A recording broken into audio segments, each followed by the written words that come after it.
चढ़ाने का भी एक तरीका होता है, समझ में आता है? सीधा बेलपत्र और उल्टा बेलपत्र समझ लेना, बहुत अच्छे से समझिएगा।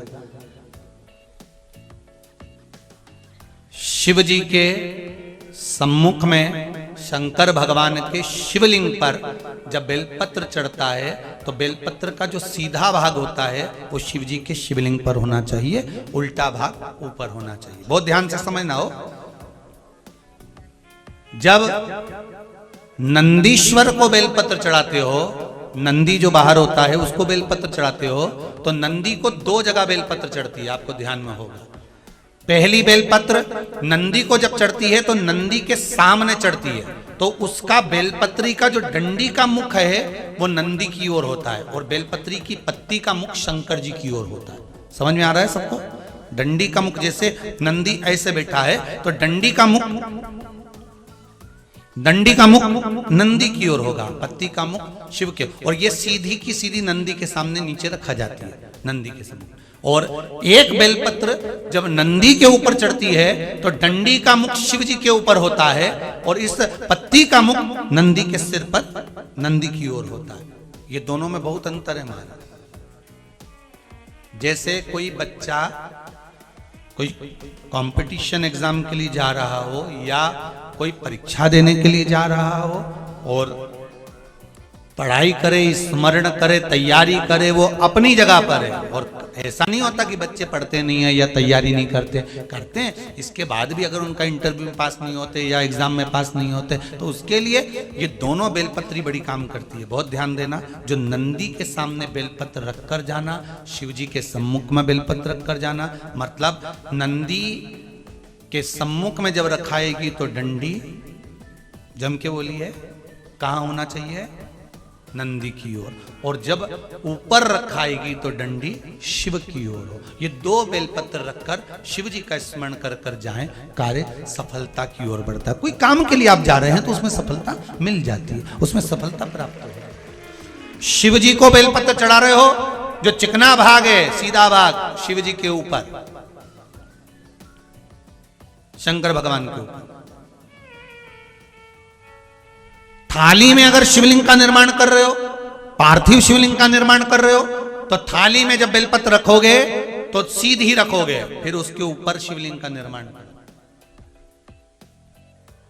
अगर आप निर्माण करते हैं पार्थिव शिवलिंग का और बनाते हैं बेलपत्र नीचे, महाराज शंभु कई बार कहा है आपको, आज फिर कहते हैं, शिव मंदिर में जाकर गलती मत करना। कोई भी सामग्री आप भगवान शंकर को अगर समर्पित कर रहे हैं, जैसे केला ले गए, पपीता ले गए, या कोई आप खाने का सामान ले गए, या आप कोई वस्तु या दिया बत्ती ले गए, कभी भी ध्यान रखना जलाधारी के ऊपर वो केला या फल या सेव फल या नारियल या जो भी सामान है वो जलाधारी पर कभी मत रखना। क्यों? जलाधारी पर अगर हम कोई फल वगैरह वस्तु रखते हैं तो हमारे ऊपर भार बनता है। भार मतलब जैसे कोई कार्य करने के लिए जा रहे हो और वो कार्य अटक जाएगा, वो होगा नहीं, मतलब समझ लेना कि तुमने जरूर जलाधारी पर कहीं केला रख दिया होगा, कोई फल रख दिया होगा, कोई सामान रख दिया होगा। जलाधारी पर केवल पूजन का सामग्री, आप स्नान करा रहे हो, जलाधारी पर डालिए, आप कुंकू लगा रहे हो, चंदन लगा रहे हो, अबीर लगा रहे हो, गुलाल लगा रहे हो, आप जलाधारी पर लगाइए। फूल चढ़ा रहे हो, बेलपत्री चढ़ा रहे हो, आप जलाधारी पर लगाइए, शिव पर चढ़ाओ, बाकी के माँ जगतजननी का जो स्थान है वहां चढ़ाओ। पर और एक बात और ध्यान रखना, जलाधारी पर भूल से भी कई माताएं दिया जलाकर रख देती है, समझ लेना वो अपने भाग्य पर अंधेरा करने के लिए उस दिए को लगा रही। बहुत बहुत गलत बात है। उसका वर्णन शिव महापुराण में बहुत, लिंग पुराण के अंतर्गत, नर्मदा पुराण के अंतर्गत और महाराज गर्ग संहिता के अंतर्गत बहुत सी चीजें ऐसी दी गई हैं, जिसके स्कंद पुराण के अंतर्गत भी वर्णन आता है कि अगर नारी दिया लगाना है तो दूर रखे। वो जलाधारी जो है ना, जिसमें पानी बहता है, उसके ऊपर जला हुआ दिया मत रख देना। क्यों?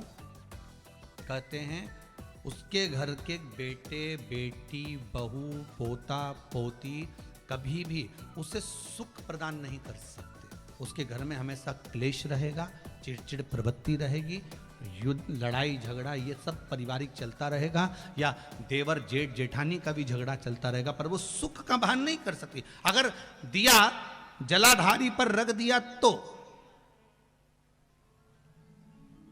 वैसे तो आप सब समझदार हो, आप लोग तो ये गलती नहीं कर सकते होगे, वो तो हम सियोर वालों के लिए कह रहे हैं, हम तो ये गलती नहीं करोगे।